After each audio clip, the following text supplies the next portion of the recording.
אהלן חברים יקרים, אני שמוליק פרידמן וברוכים הבאים למבחן המכונה חלק 2. אנחנו נשארנו עם שאלה לא פתורה מהסרטון הקודם, וזה האם הביטקוין יעבור לארנק הדיגיטלי שלי, כמה ומתי. המכונה חוברה לפני כ8 ימים לארנק הדיגיטלי שלי, אז בואו נראה מה קורה שם עכשיו.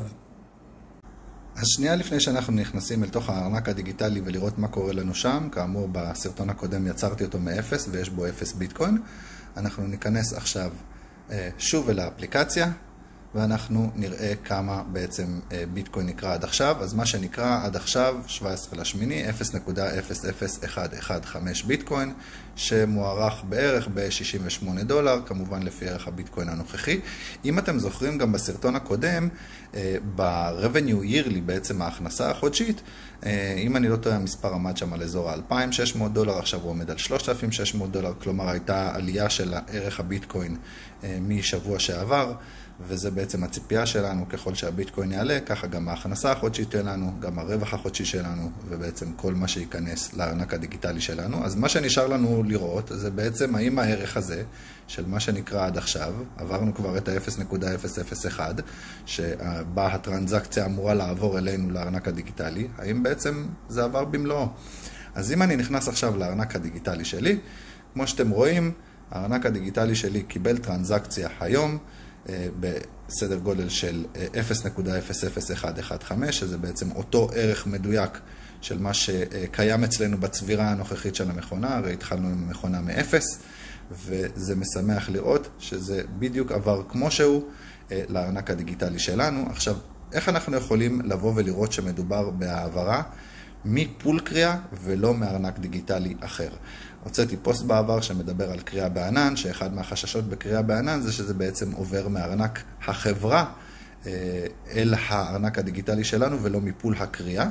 אז אנחנו נסתכל עכשיו, כמו שאמרתי לכם, בשנייה שיש הטרנזקציה הראשונה כבר שקורית, בעצם נפתחת פה עוד עמודה, איזשהו סקשן שמדבר על פול פייאוטס, ובאמת יש פה טרנזקציה אחת שקרתה, כשהגענו ל-0.001 ביטקוין, יש לנו טרנזקציה, אנחנו נכנסים לטרנזקציה הזאת, זה מעביר אותנו לאתר יהודי, שהוא לא משוייך לחברה, הוא בעצם אתר גלובלי, שמדבר על כל הפולים של הקריאה. יש פה את הטרנזקציה עצמה, ולמטה אתם רואים שיש את הטרנזקשן סטטוס, זה בעצם הייתה ההפניה לבלוק הספציפי בבלוקצ'יין, שממנו אנחנו קוראים ביחד עם המון שותפים, והטרנזקציה הזאת מייצגת את הקריאה שנעשתה מפול הקריאה אל המכונה, ומהמכונה ישירות אל הארנק הדיגיטלי שלנו.